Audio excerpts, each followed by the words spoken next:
Welcome, everyone. We're just seeing people filtering in. So we'll just give it a couple of minutes. I'm just watching those numbers go up, and then we'll kick us off here.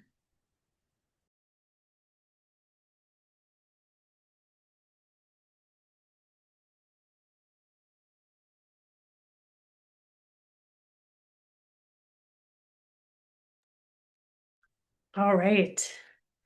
So again, welcome everyone.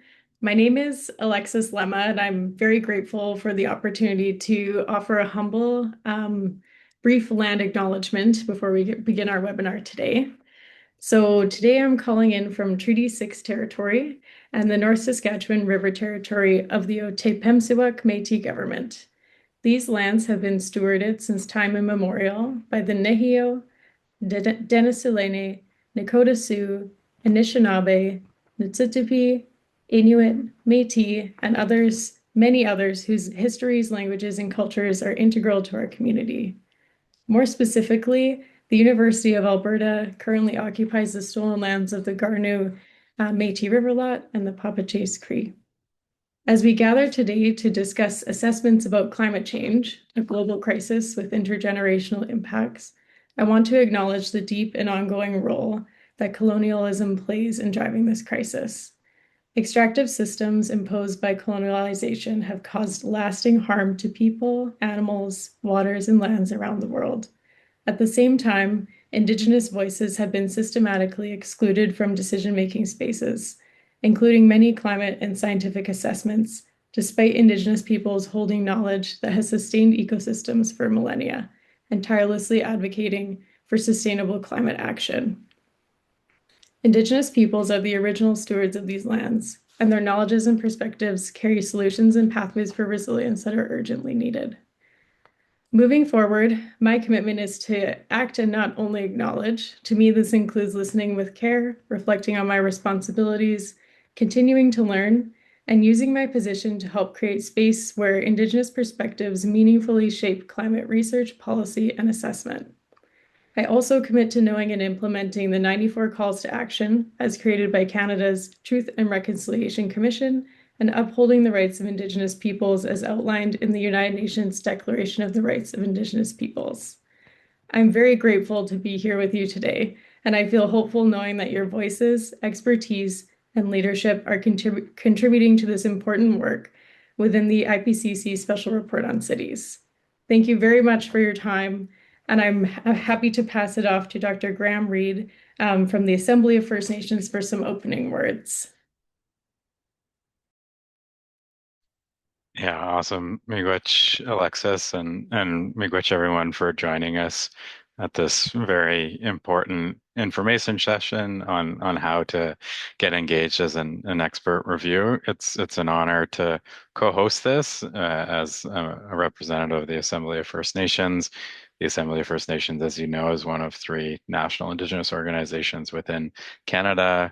We advocate on behalf of First Nations across the country, including those First Nations in the 634 communities across the country. And since 2023, I've been working actively on how to create more space for First Nations within local, national, and international climate policy dialogues, but also climate science assessments. And so it's an honor that we're one of two Indigenous organizations that are currently accredited to the IPCC.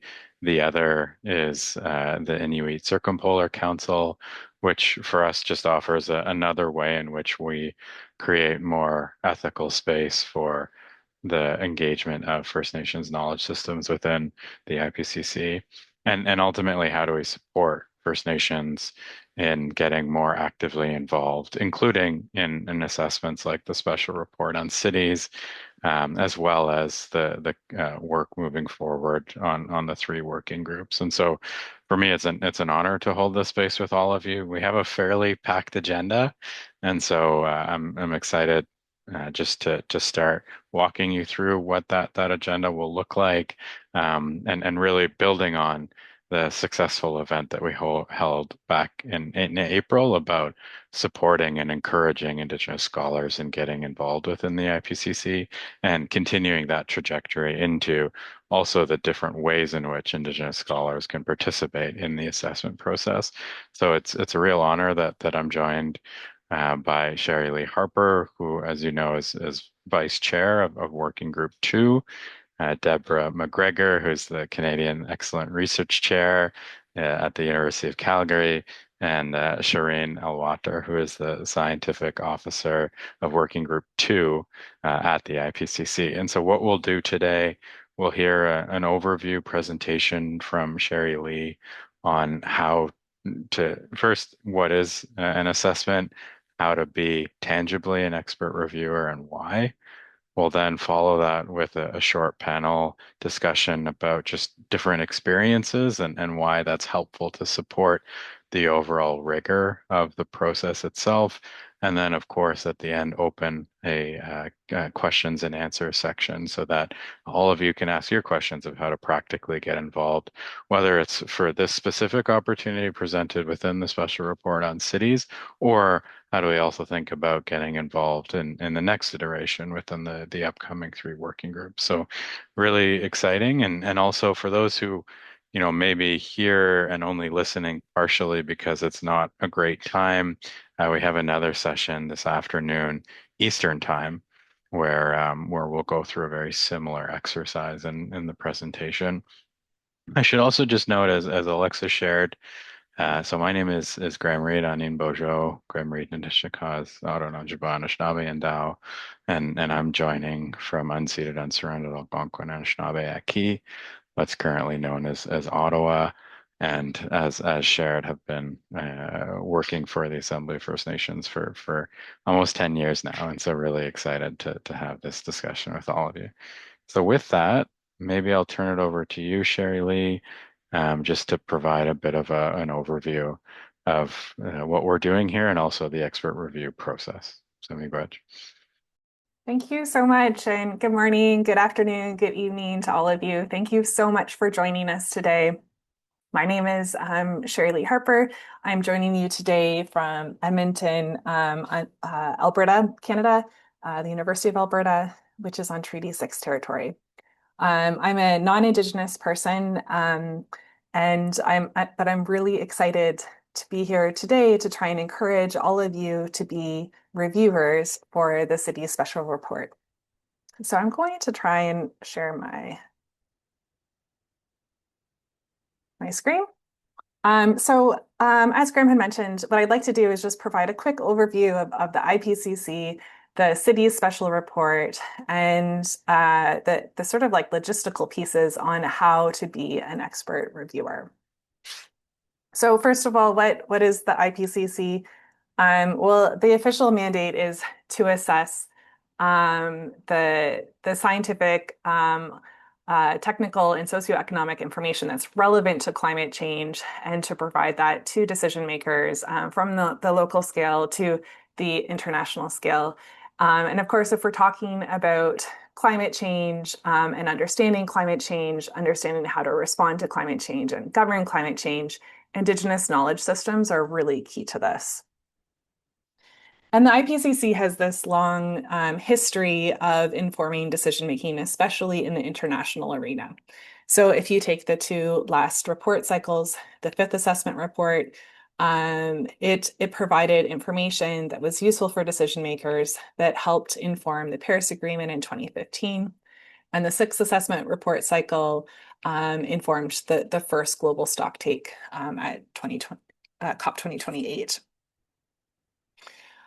So that brings us to the 7th assessment cycle. And in the 7th assessment cycle, we have a variety of different reports that we will be delivering, including the special report on climate change and cities, which is what we're here to talk about today, but also the regular Working Group 1, Working Group 2, and Working Group 3 reports, as well as other deliverables.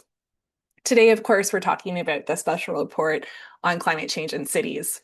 But there's also other really important things that are happening within the IPCC that might be of interest to you. One is an expert workshop that includes exploring how to better engage with Indigenous knowledge systems in the IPCC, as well as an expert meeting on gender diversity, equity, and inclusion, which happened in September of this year. There's many different steps from when we first think about writing a report to when the report is published. The steps are outlined on the screen here, and we've already completed a number of them. So we've scoped the report, created an outline, we've presented that outline to governments, and they agreed to it. We went through an author nomination process, and there are Indigenous authors who were selected through this process to contribute to the report. And now we're in this first order draft expert review period, where the first order draft of the report is open for people to sign up and to provide peer review comments on. So this report is a collaboration between the three working groups: Working Group 1 on the physical basis of climate change, Working Group 2, which looks at climate change impacts, adaptation, and vulnerability, and Working Group 3, which looks at the mitigation of climate change. And we're hoping that all of you on the call will join us to be expert reviewers for this specific report.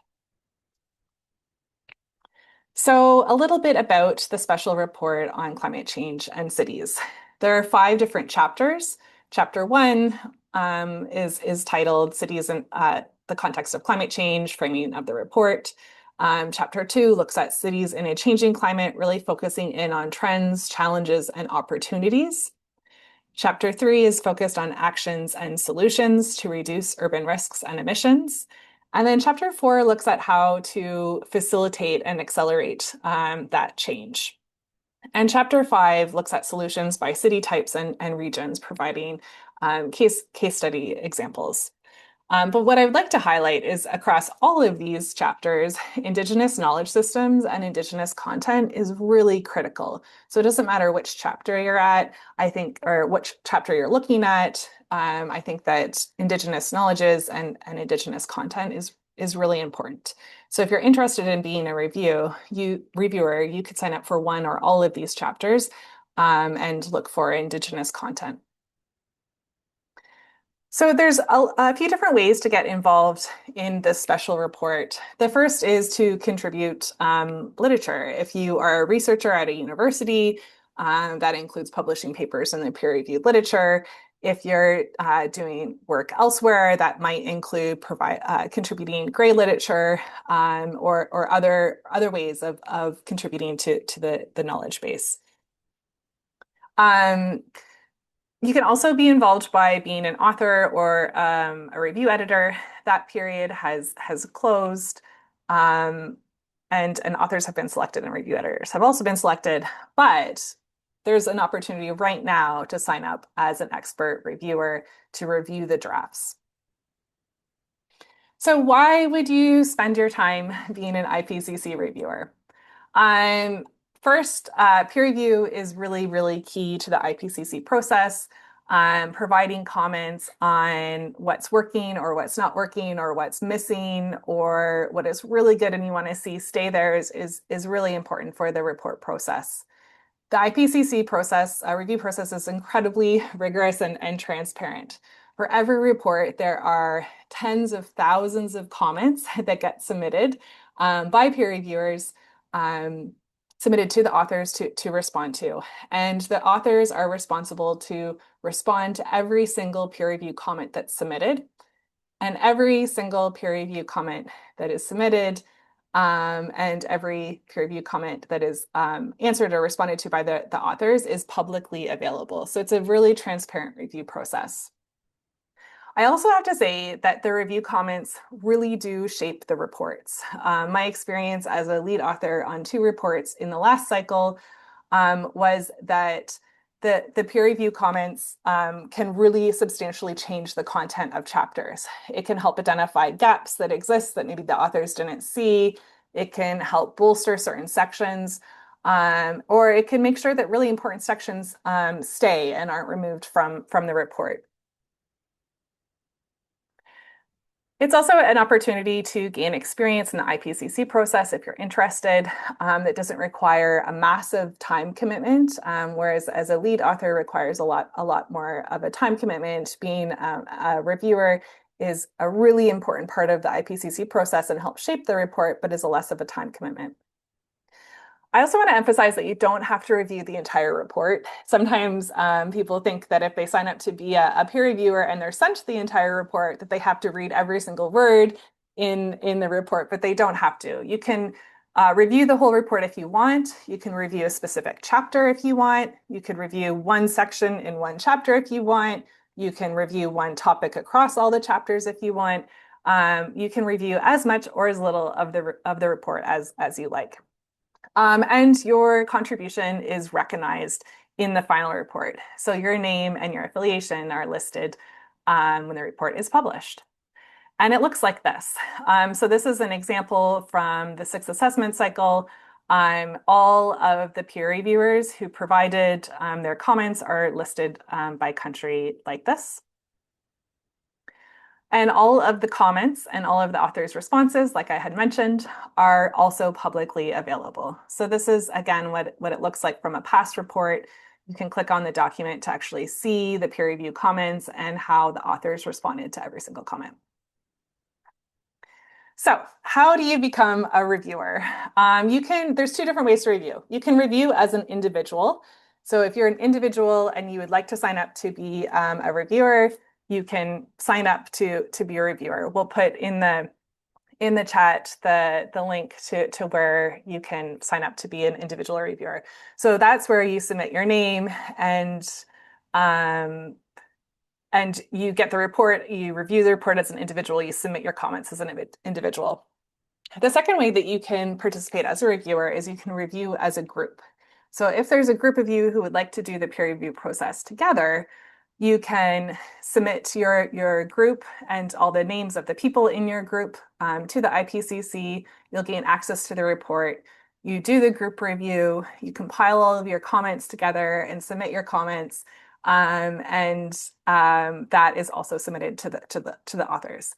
There's pros and cons to doing either a review as an individual or a review as a group, but some of the pros to reviewing as a group is that it allows you the opportunity to discuss the issues with other people, maybe come to consensus on certain topics, have dialogue around the review, and come up with your peer review comments together.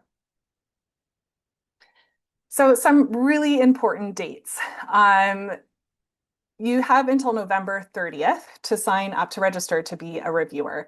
Again, we'll put these dates and the link to register into the chat for you, but you have until November 30th to register to be a reviewer, either as an individual or as a group. Then you'll be sent the report, and you have until December 12th to submit your peer review comments. Then those comments are sent to the authors, and at the authors' next in-person meeting, they'll discuss all of your comments and how to address them to improve the report. This is what the sheet looks like. So this is a spreadsheet from a past report from the special report on oceans and cryosphere in a changing climate, but the sheet will look similar. So basically it's a spreadsheet where you select the chapter that you're commenting on or that comment pertains to, and you submit your comments, you save your document and upload this document to the portal. So that's the end of my presentation. So I will stop here. And I'm really excited to turn it now over to my colleagues to share some reflections on what makes a good peer review, some tips, maybe some suggestions on how to do a peer review or why peer review might be more or less relevant for you.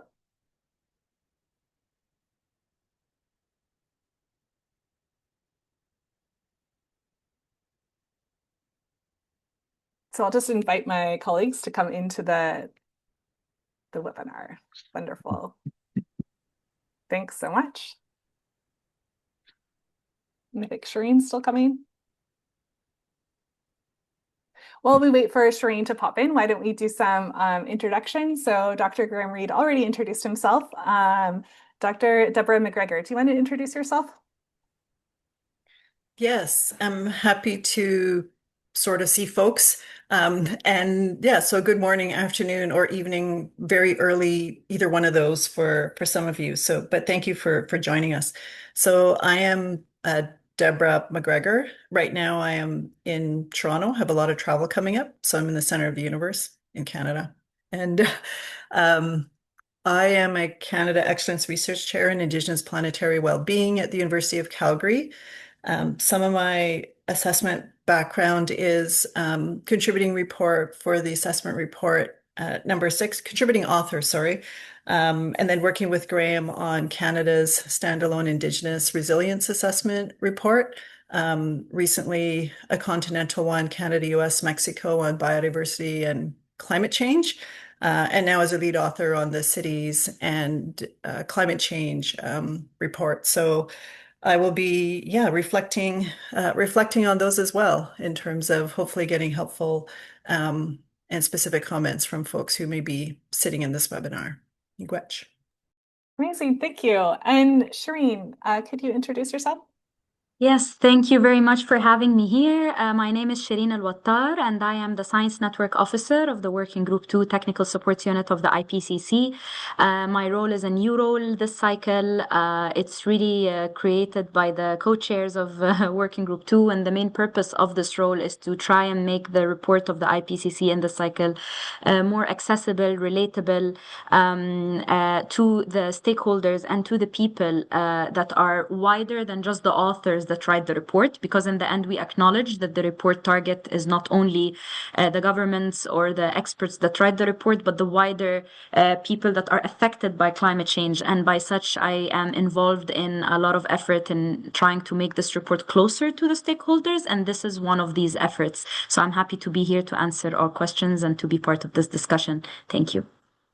Wonderful. So I think we'll start with Deborah for her remarks, some suggestions. As an author, as a lead author on the city's report, I'm really looking forward to hearing the tips and advice that she might have for all of you if you participate as an expert reviewer. Then we'll turn it over to Graham, who can maybe provide this like higher level perspective on why it's important to provide these types of review comments.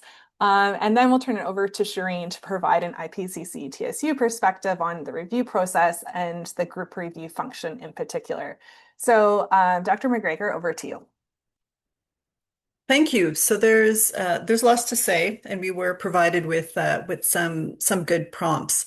As Sherry Lee pointed out, a lot of what you're going to be seeing in the first order draft was a lot of thinking and in some ways negotiation among authors and interpretation. So when that scoping document comes out, essentially which you can find, it's public and transparent. We're basically getting bullets with words, and then we have to figure out what they mean and how we're going to interpret them in terms of the content and the research that we're going to do to produce the report. I'm chapter 4, so it's accelerating climate change, which I will have to say there is very hard to find specifically.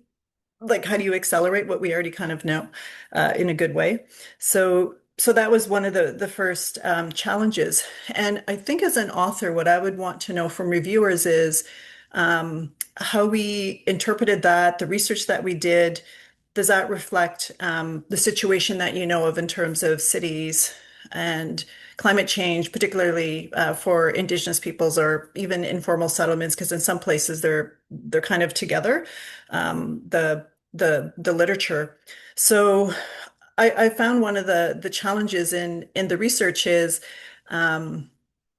there isn't necessarily most of the research is for Indigenous people not in urban settings. So there's kind of, I would say, an overall kind of, maybe it's too strong of a word to use, maybe I shouldn't be saying it, but kind of a bias in terms of where you're going to find the work. So we really need to have where we can find the literature, because what we're doing, as Sherry Lee pointed out, is we're assessing the existing kind of body of knowledge.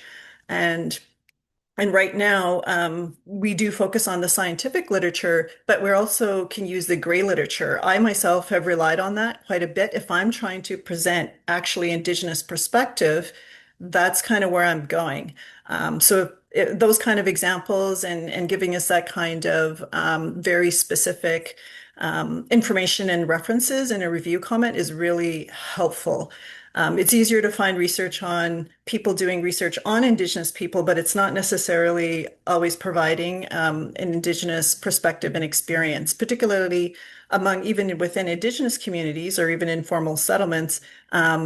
People who may not necessarily have a voice there either, like youth or women or gender diverse peoples. So, so I would encourage people to also send the gray literature, but it has to be searchable. It can't be you only have it for a month and then it's gone. It has to be searchable because the point of a reference is that people can look at it when the report becomes public. People can then find it because they're really interested in that perspective or they're from that geographic area. We heard Shireen talk about that. How can we make this useful to people? So that's sort of been my experience with that. And because we're assessing, as Sherry Lee pointed out, right now we're at a stage where very specific examples are helpful. And for me, when those specific, someone said, we need to have something from this geographic area. I'm North America based, so that's kind of mostly what I know. You can do the literature, but you're still kind of missing that overall kind of holistic perspective of that geographic area.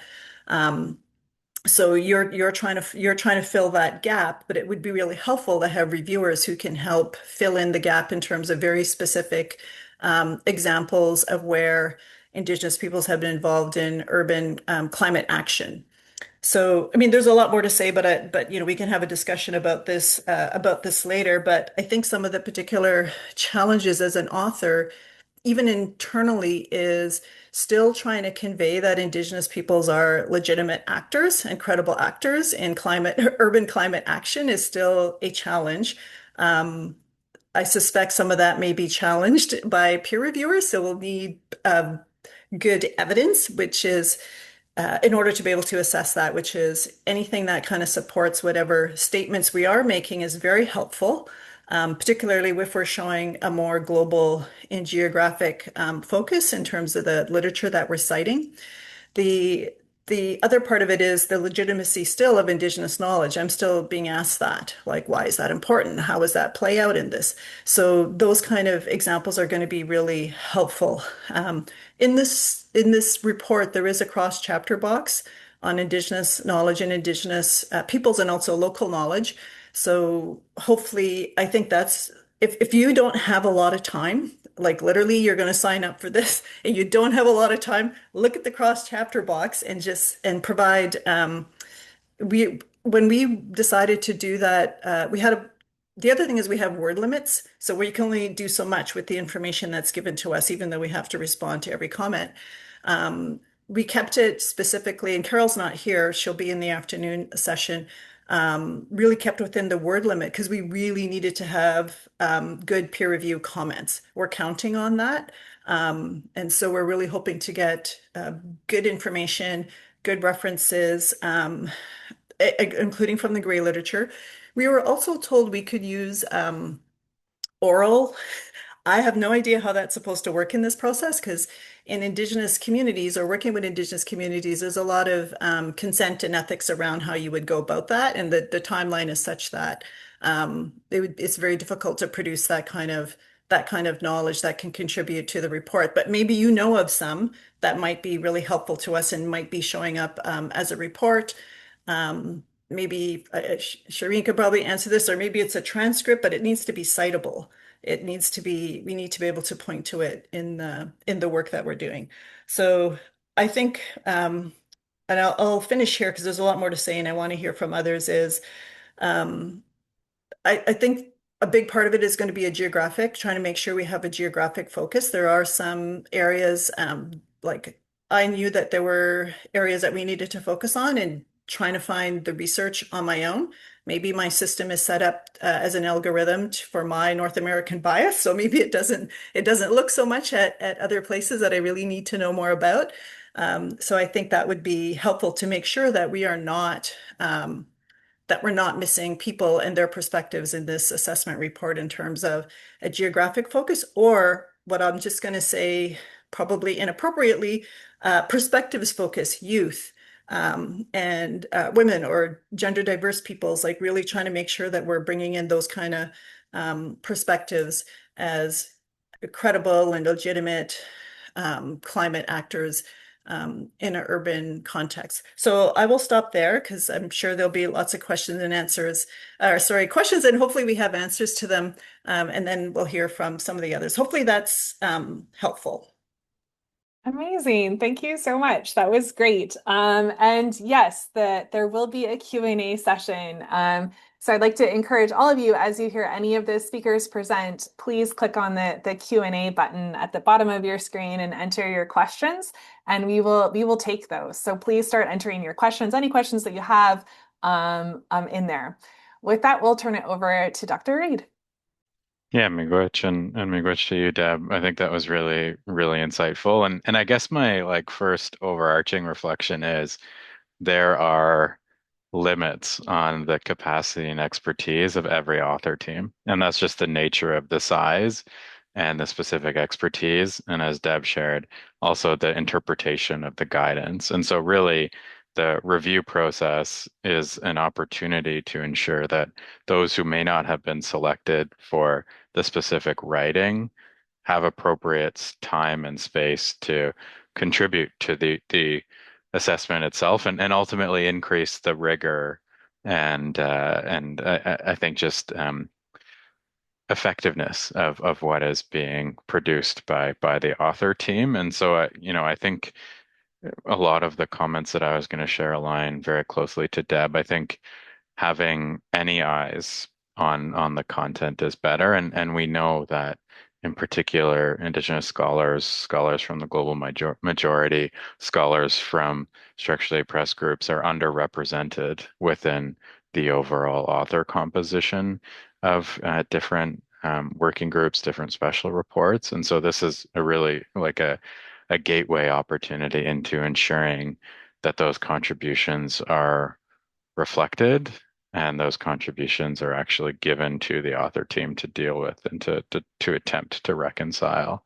It also just, I think, reflects I like the point that you raised, Deb, just the geographical and kind of positionality of author teams, right? We're really about how do we expand the overall report in both its rigor and depth, but also in its regional applicability and its intersectional applicability. And so, being able to participate and contribute, even if it's one cross chapter, even if it's one chapter, actually increases the overall rigor of the assessment. And I really appreciated, Sherry, just you describing how all of that then becomes public, right? Like we're also talking about what are the ways in which that we can continue to push this system, the overall IPCC system into one in which that it'll engage ethically with Indigenous peoples and their knowledge systems. And part of that is like continuing to build what Deb described as the like legitimate understanding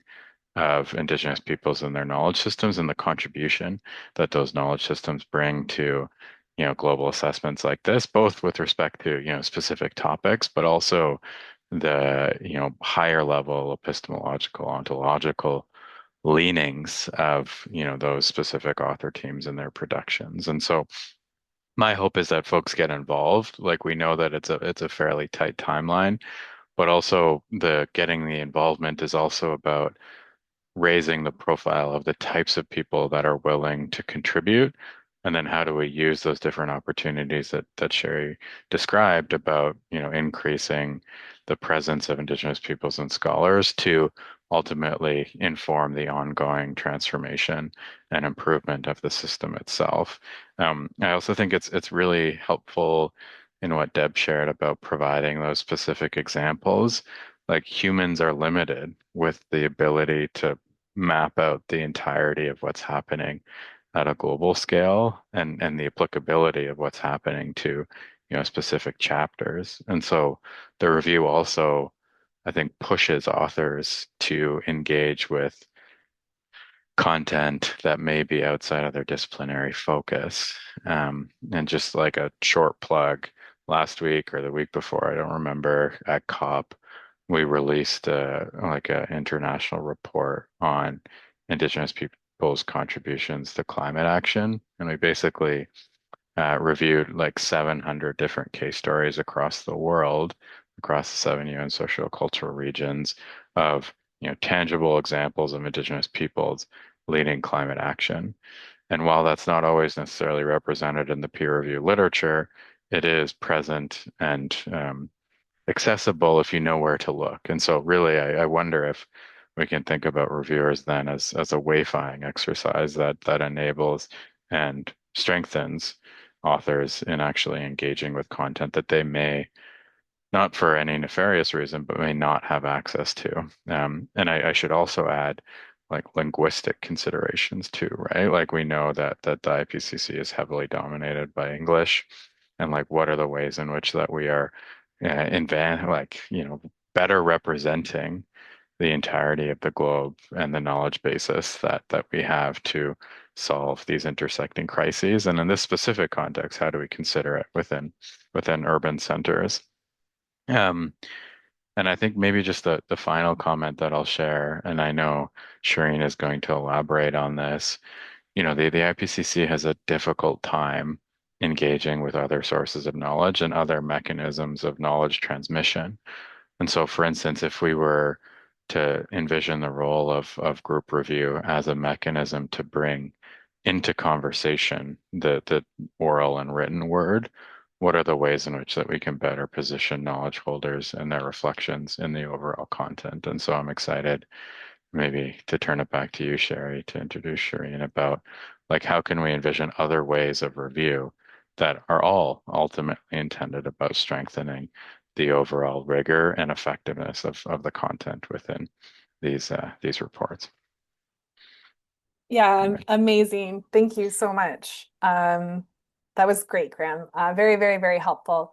I just want to encourage everyone again, if you have any questions, the smallest of questions about a logistical detail or something very pragmatic or a how-to or a, like, is this eligible or not eligible or something like that, please feel free to put those questions in, put in bigger questions, more conceptual questions, forward-looking suggestions or comments.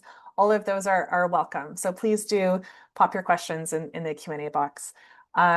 With that, I'll turn it over to Shireen. Graham provided the perfect segue to set the stage for her. Perfect. Thank you so much. I really love this discussion because it's very important from the perspective of the TSU and for the working groups in general. We acknowledge and we see the strong reputation that the IPCC has acquired for being, a bit exclusive and far away and unattainable. And the diverse knowledge systems that would like to step in, they don't find a way to get in, and people don't know how to get in. And that was one of the most important things we have realized with the beginning of the cycle. As for me, for example, this is still my first cycle to be engaged with the IPCC. And what I did notice with the vice chairs, the co-chairs, and the authors is that everyone wants more knowledge to be available into the reports. So it's never about the knowledge being rejected or not looked at. But as Graham had said, and as Deborah touched upon it, first of all, the author teams that are created, they have limitations. No matter how well we structure, we structure the representation of the authors, we will never get representatives from all over the world for all different knowledge systems because we have a limited number of authors to be onboarded. But at the same time, once we do have the authors on board and we try to look at literature, there is a limited time for the report to be done and for it to be drafted. And it is incredibly overwhelming because there is constantly literature being produced, by the day. And so it is hard for the authors to do it on their own. And that is where I circle back to what Graham had said about what are the other ways that people can engage and what other ways can we be part of this process. What you need to know is that the process is open to your knowledge and to the knowledge of everyone who finds that the climate change situation is relevant to them, to their work, to their strategic thinking, etc. The idea is that through these webinars that we do, we try to communicate to everyone what are the official ways of being part of this process, but also what are the unofficial ways of being part of this process. And from the official ways of being part of this process, as we now are inviting you, it's to take part in the review process of the drafts. This is so important, this meeting, because we are now talking about the special report on cities, but in a year or so, we will have a draft for the 7th assessment report of the IPCC. And the involvement of indigenous knowledges does not, or is not limited to the special report on cities. It needs to be carried forward through all the other reports for Working Group 1, Working Group 2, and Working Group 3, and also in future cycles. So if we ever have AR8, AR9. So this webinar is not only about this cycle, it's actually the effort to show how can you sustainably through the years as IPCC proceeds and progresses, how can you always take part? So it is always an opportunity for you to write your comments and to bring in your knowledge as a review for the draft report. And as Shirley had said, every comment needs to be addressed by the authors. So that is one of the strongest, most official ways to get your voice into the report. And that is why we are doing all this work to engage people. In that context, I would like to share that this has been one of many organized reviews that we've been planning. There has been also, I've been coordinating group reviews for financial experts specifically, or legal experts. There were a couple of reviews done by youth experts so that they can assess the report from the eyes of the youth. There were others that were on specifically by city networks, so the networks of cities or municipality networks, and these were the things that were aligning to the report and were very relevant to the special report on cities. But we will be doing the same for AR7, and we look forward to having you with us in the AR7 reports as well. Other ways of being part, as Deborah had mentioned, the literature that comes up. There is a lot of discussion on how to bring in the audio, oral information, how to bring in information that is not necessarily published in scientific literature, but there is a task force within the author team that is specifically focused on gray literature. They do discussions with authors all the time on how can we assess this. And in the end, we have to acknowledge the author's expertise. So in the end, the final decision is for the authors, but they do need a bit of assistance, as Deborah had said. So when you are writing your comments and you would like to write a report or leave a comment for a podcast or something, providing a podcast that is by a credible organization that has a transcript available, this helps the author assess it and make an objective decision as to how this can fit in the scientific narrative of the report. There is also IPCC-wide efforts to include diverse knowledge systems. There is an expert meeting that will be done next year in February that will be talking about diverse knowledge systems, what kind of challenges the authors are facing, and how can we overcome that. That is an attempt to systematically address the limitations that we observe.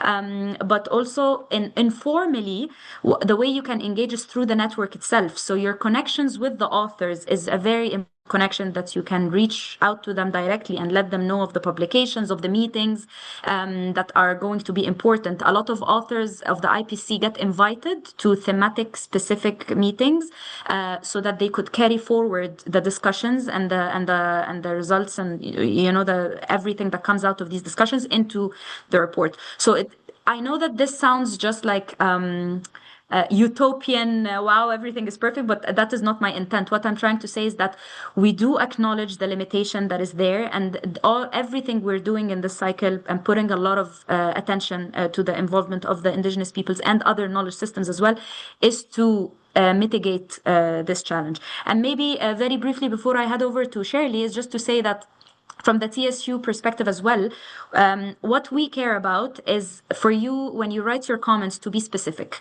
So it would be very good to be not only say a paragraph is bad.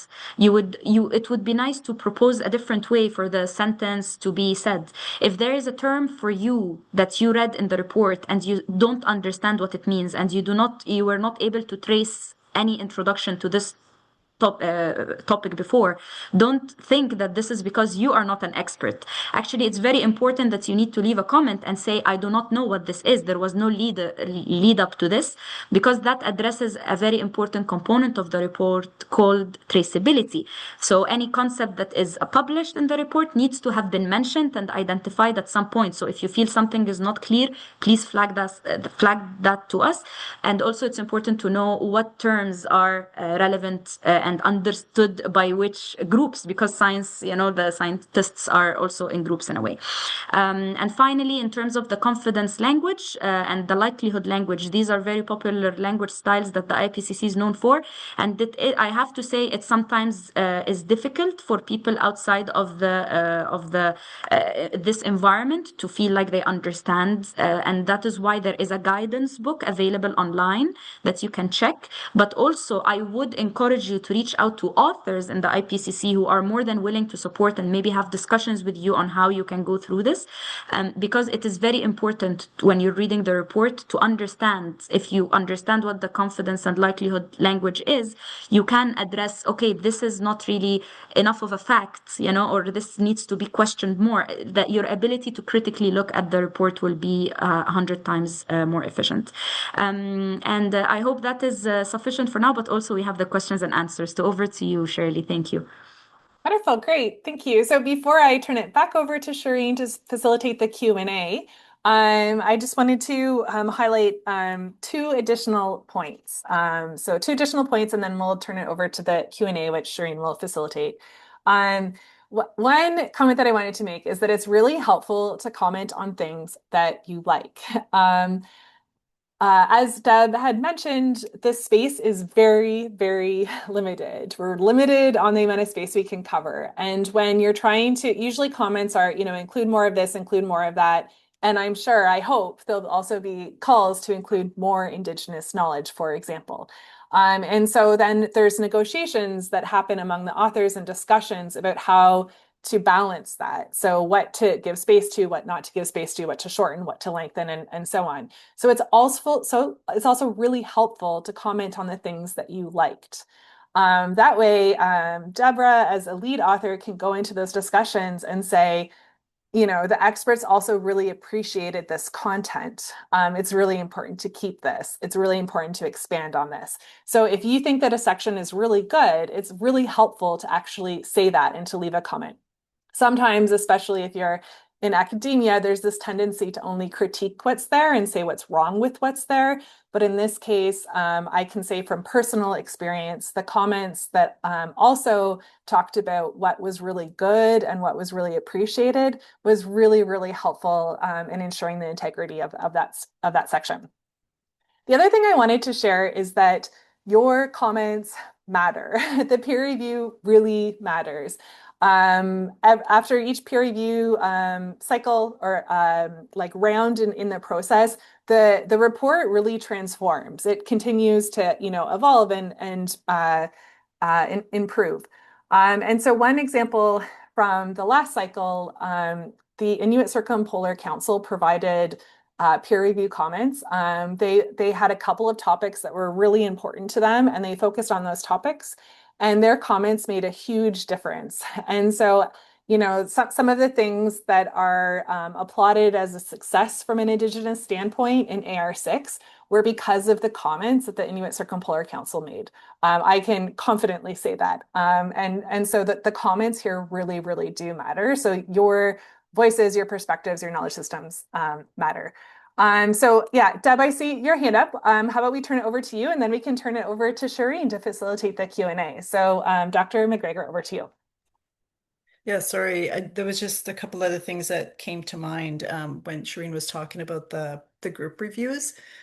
I think one of the advantages of a group review to provide review comments as part of this process is the discussion and debate happens there. Because when I receive comments, I don't really have people to have that discussion and debate with because we're assessing. So if that takes place there, it really helps because Shireen pointed out their timeline to write and do the research is really narrow. It's really narrow. It's impossible to think of everything and find everything that you're needing to look for. So I think that's one of the advantages of the group review. People are discussing it there. And then as author, there's no time to do it, and people aren't the subject matter people to have that discussion with. So that's really helpful. And yeah, and I can't emphasize enough specific comments. And again, ones that said, this is a good point. Here's what I have to add to that, because it just strengthens whatever assessment language that I'm trying to use.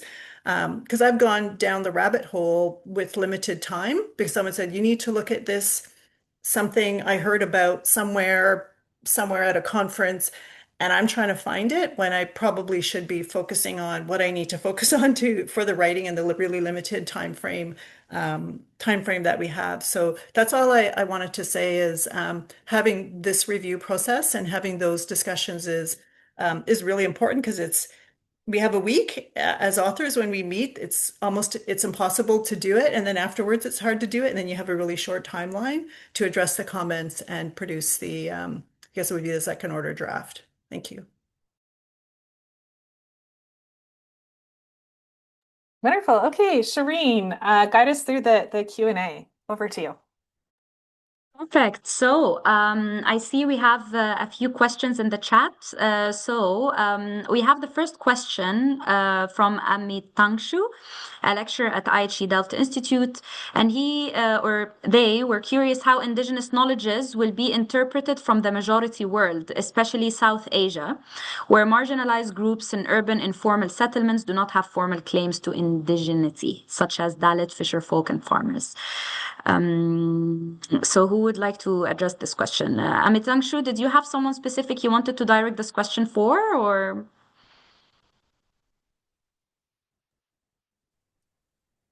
Okay, do you want me? Yes, I can please. start Go ahead, at a Sheriff. high Yeah. level, and then Deb, I don't know if you want to weigh in.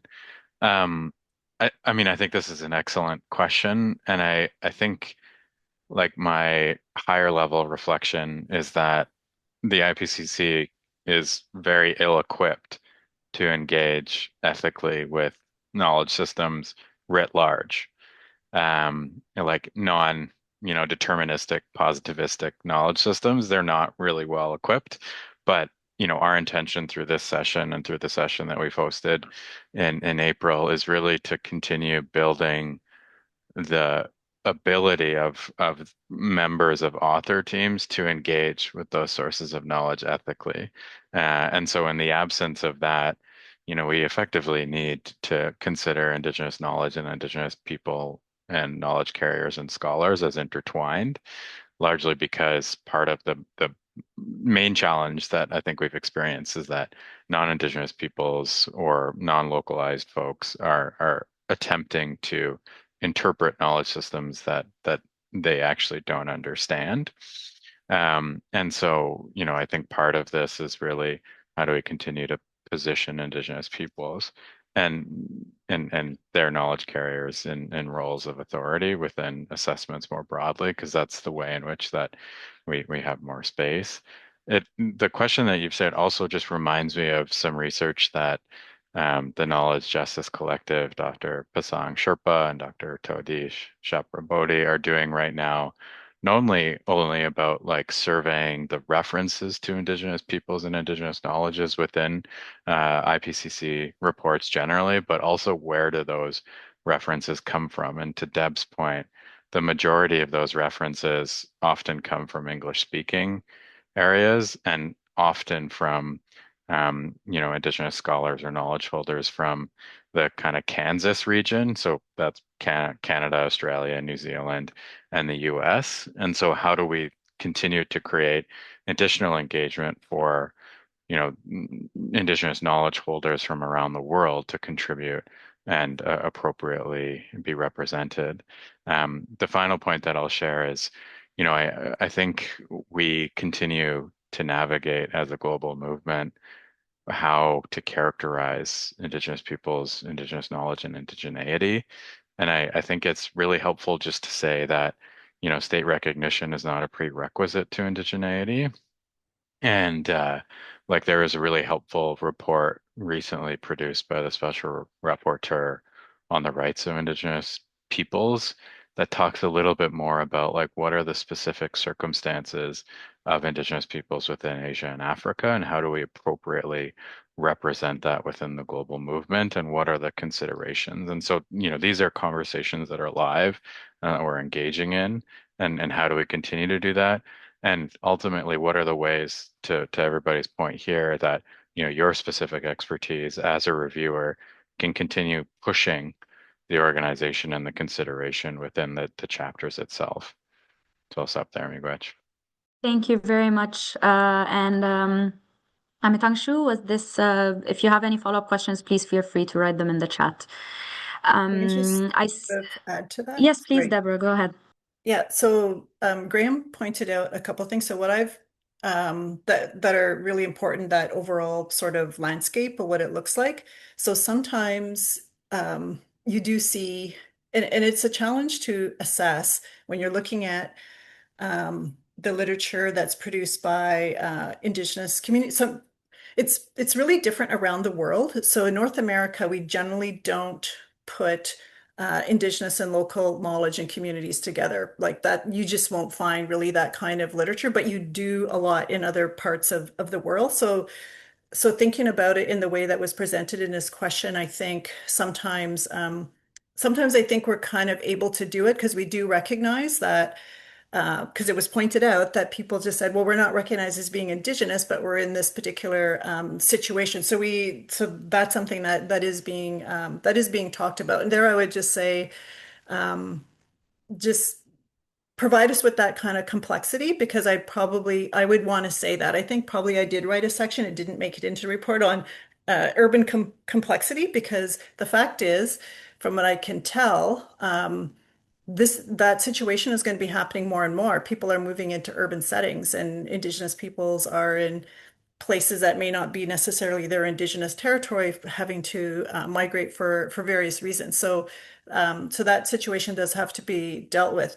But sometimes when you're looking at how a country or a state thinks about their citizens in an urban setting is very different in the way that Indigenous peoples might be representing that in their own ways, whether that's through the reports or other evidence that we might be looking for to try to convey that particular point. So sometimes I think that'll probably become more of an issue with the second order draft when the governments review it.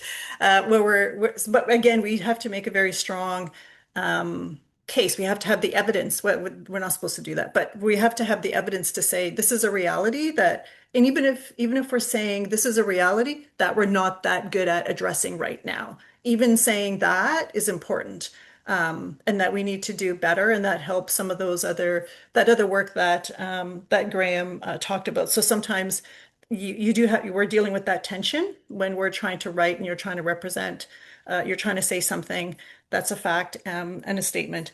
And as Graham pointed out, when I'm looking at the report, as I'm looking at the other chapters, because we're writing kind of in isolation, we're meeting like as our chapters, and it's really hard to kind of know what other people are writing on a particular topic until we see the report. But I do check the references, and I do say, I don't know if that one really says that. So having a really good references is important too. Or even as Shireen pointed out, maybe that isn't the best reference that's going to tell the story that you think is really important. Like there's other ones, and maybe someone needs to consider that particular evidence or reference. So that's something I actually do pay attention to if I have time. I have insomnia, I got nothing else to do, and I'll just look at other references that people are citing and just go, I don't know about that. Or yeah, that's a great one. So that's helpful. But thank you for the comment. It's one of those areas I call a moving target. Like it's happening. Yeah. Yeah, for sure. And thank you for that as well, Deborah. We have a lot of questions actually, so we will need for us to cover them all. We will try to address them in brief answers to be able to cover them. I see a question in the question and answer window. Can I use diagram to review the chapter that used the diagram tool? I'm not sure I understand the question, Nilam Sari. So if you can clarify that, we can address it. There's also another question from David, how does the special report ensure that Indigenous knowledge and practices from Kenya communities, such as pastoral mobility, traditional weather forecasting, and sacred ecosystem protection, are meaningfully integrated into urban climate adaptation strategies? Deborah, would you like to give this a try? We cannot delve deep into how the report is like anyway, because the draft is available, but maybe you can give a bit of a brief thinking about it. I'm trying to find the question. It's in the Q&A at the, you can find it at the bottom, like next to the raise hand. Maybe just Q&A. So go ahead, Graham, while I try to find this. Yeah. well, just as you're sharing, I think Shireen's point is really helpful. Like specific content matter questions are the type that, like in your specific expertise, would be really beneficial as a reviewer. And so, like, if you're concerned about how it appropriately considers or doesn't consider, specific voices and experiences, that's the type of thing that I think both Sherry and Deb have been talking about, asking specific questions and pointing to specific points of literature that enable and empower the author team to say, like, is this actually applicable for this specific context? Are we appropriately representing the situation? And how do we, effectively see additional resources that could represent that? I think it's safe for me to say that these types of reports can never fully address everybody's situations. And so the question then becomes like, what are the ways in which that there are specific considerations within that report that can be taken domestically or locally? And so Deb, in her introduction, shared just the work that we did in the For Our Future report, which was the Indigenous standalone chapter of the Canadian National Assessment.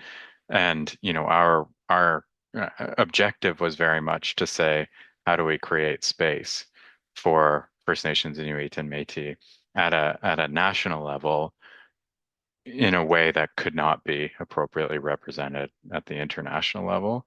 And this is a similar opportunity. How are we creating those pathways for that more thoughtful engagement as a longer term basis? And even Sherry's, I think, comments about those specific words and concepts that were pushed by Indigenous organizations or reviewers within AR6 created more opportunity for AR7. So also, how do we consider what are the ways in which we're planting seeds within AR7 for AR8 in a more meaningful and thoughtful consideration?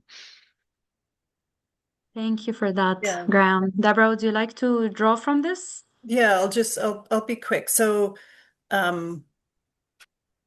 yes, so a lot of what was pointed out in that question I have seen in the literature, because of all the literature, I think that the IPCC values its systematic reviews. So there's been some pretty good, from what I can tell, systematic reviews that look at Africa as a continent, but not necessarily specific country like maybe Kenya. Yeah, and a question like that, like to answer it in the report is going to be in different sections. So how does those perspectives end up in urban climate action might end up in the section on planning. It's not going to be all kind of in one spot.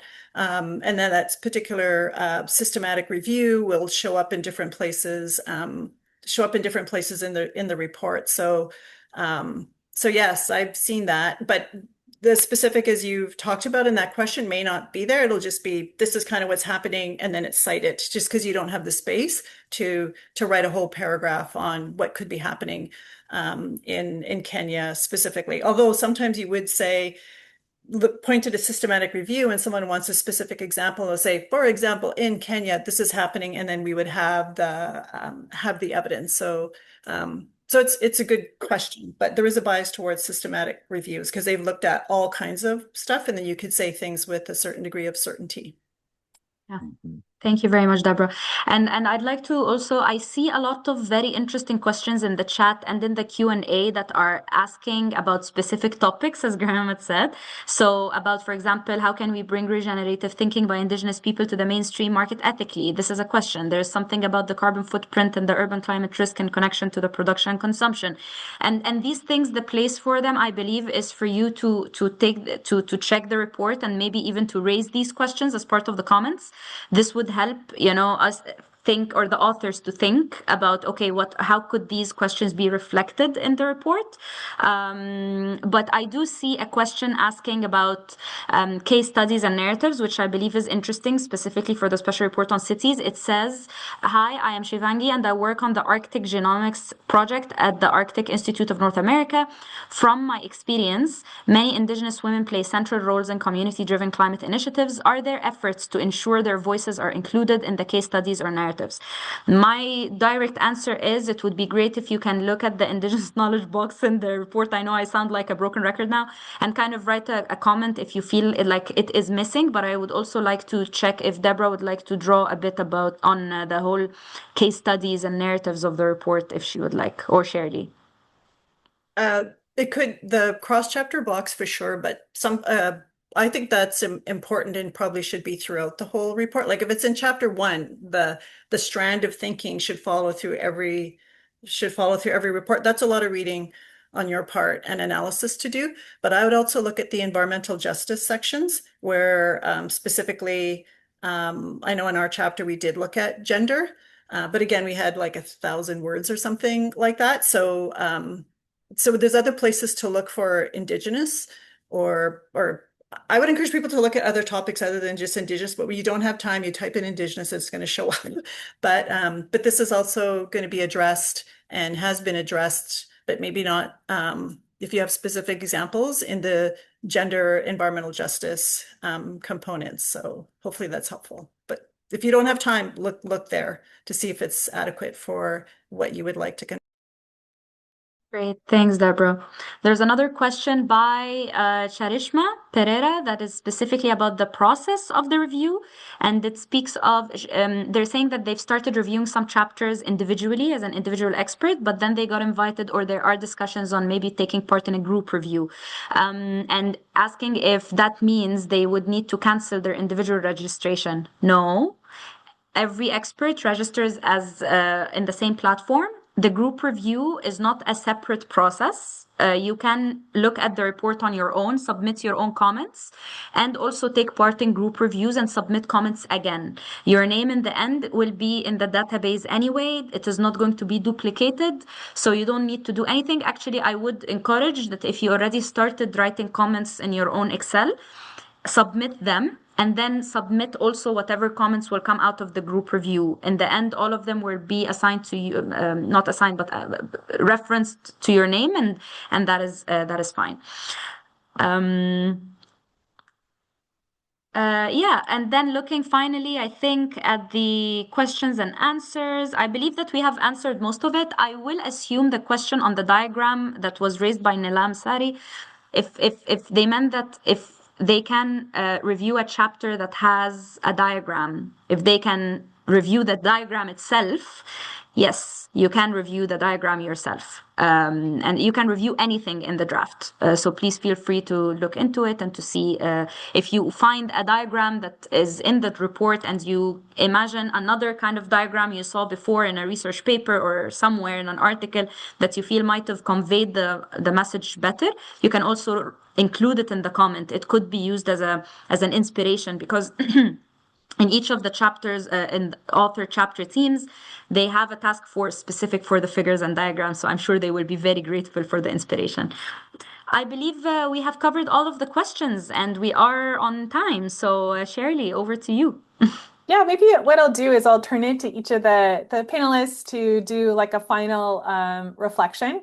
And so I wanted to add one more idea just based on the discussion. The idea of different specific topics came up and the idea of figures came up. So I just wanted to build on both of those myself. So first, regarding figures, figures are so important. I feel like IPCC figures are often like iconic and they get used a lot over and over again in other people's presentations. And, in the city of Edmonton, for example, in the city that I live in, the city councilors often use IPCC figures to illustrate what they're talking about in social media or in presentations that they give. So figures are really important. So don't forget about the figures. If there's a figure that's missing Indigenous peoples as an actor, for example, like make sure to comment on that because the figures are very high profile. The other piece of the report that is very high profile is the summary for policymakers, which has not been written yet. But that is the summary that the governments will approve line by line. And that's the part of the report that's really, really essential because that's the part of the report that the governments have really dug into and come to agreement on. In order for content to be included in the summary for policymakers, it must exist in the executive summaries of the chapters. So, for example, in AR6 Working Group 2, it was an IPCC first that the summary for policymakers commented on colonialism as a driver of climate change and also a barrier to effective adaptation. The other thing that was an IPCC first in the summary for policymakers was the mentioning of Indigenous rights. We could only comment on those things in the summary for policymakers because they existed in the executive summaries of the chapters.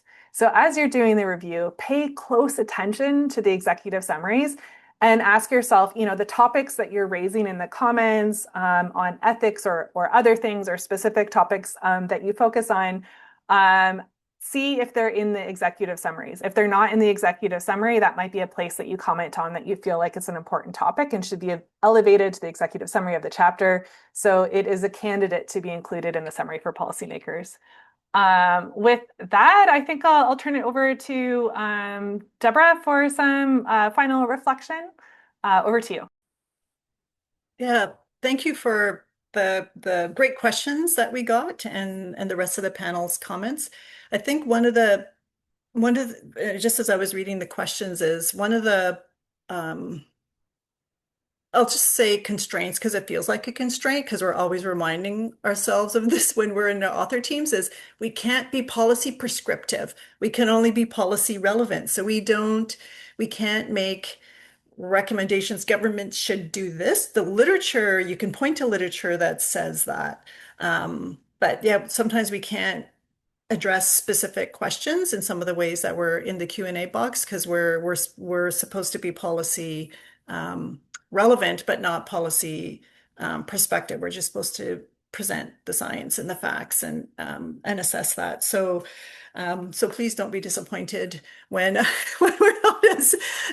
But the point is, and this will be Shireen's job, is then how do you take the science and the assessment, and then you could use it for policy recommendations and whatever else that you want to make in your own work or in your own context. That's the idea of it, that it can then be used for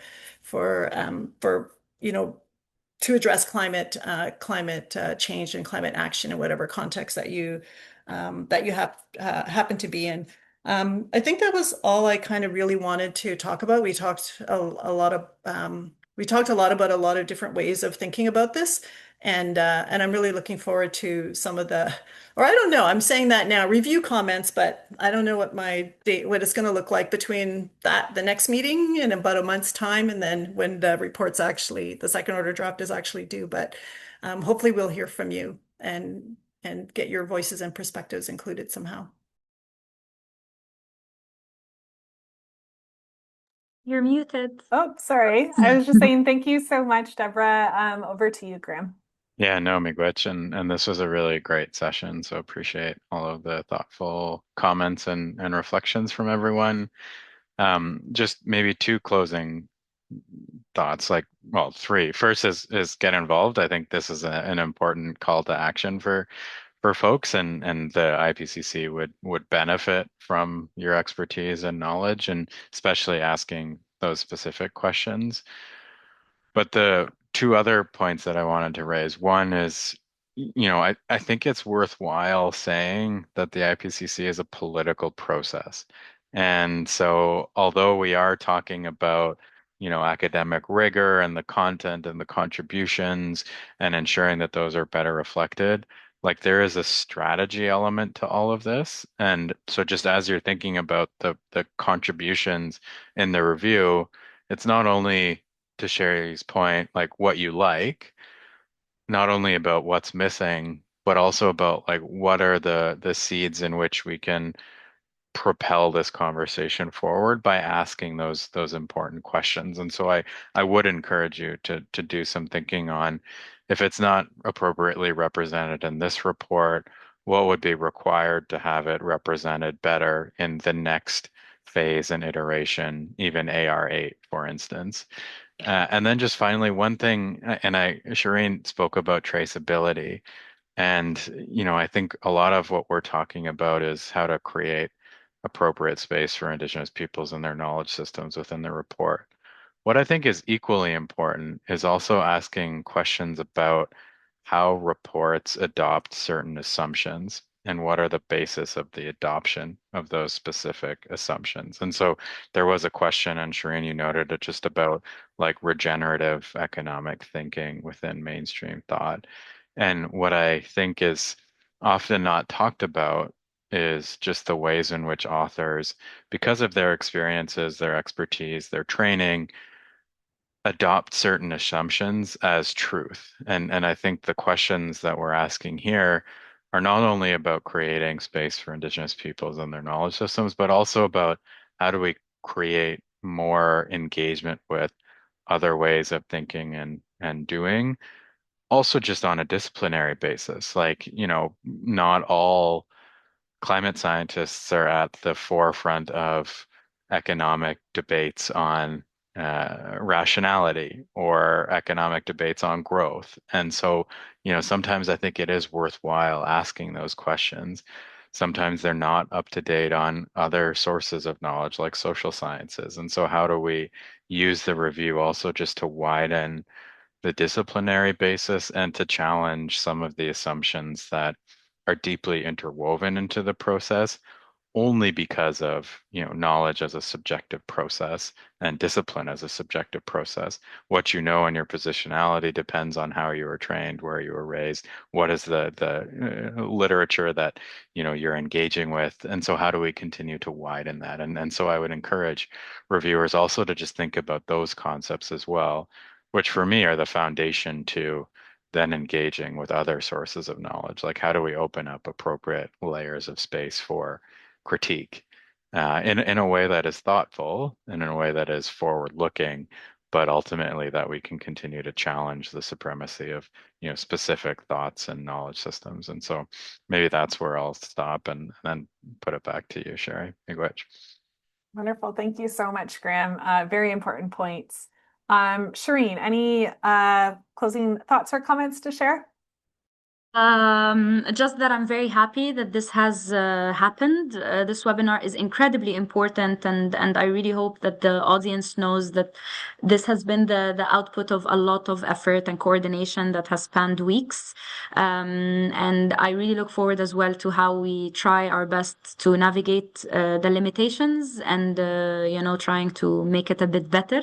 It definitely is a group effort. I know it sounds a bit naive considering everything, but I'm just happy that this has taken flight.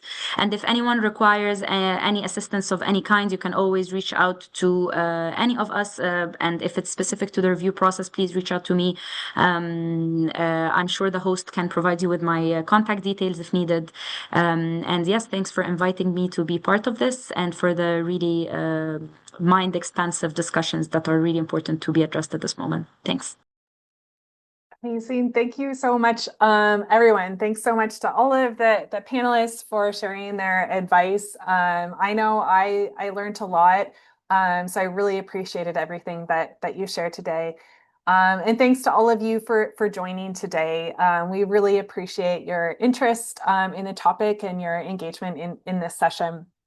I'll close by just saying that Indigenous knowledge systems and inclusion of Indigenous peoples and knowledges in the IPCC process is absolutely critical. We can't go another cycle without meaningfully engaging with Indigenous peoples and Indigenous knowledge systems. While IPCC has made some baby steps forward, we really have a long way to go. However, I really do feel like AR7, this current cycle, has a window of opportunity for us to make some important advancements and also to set the stage for AR8, like Graham had mentioned. So I really hope that all of you will join us on this journey to the improvement of this specific topic within the IPCC process. We need all of you, and IPCC would be so lucky to have you and your contributions to help us improve this. So thanks so much for joining us today, and we hope that you'll consider signing up to be a reviewer. We've put the link in the chat again. Please register to be a reviewer before November 30th and to submit your review comments by December 12th. Thank you so much. Good, everyone.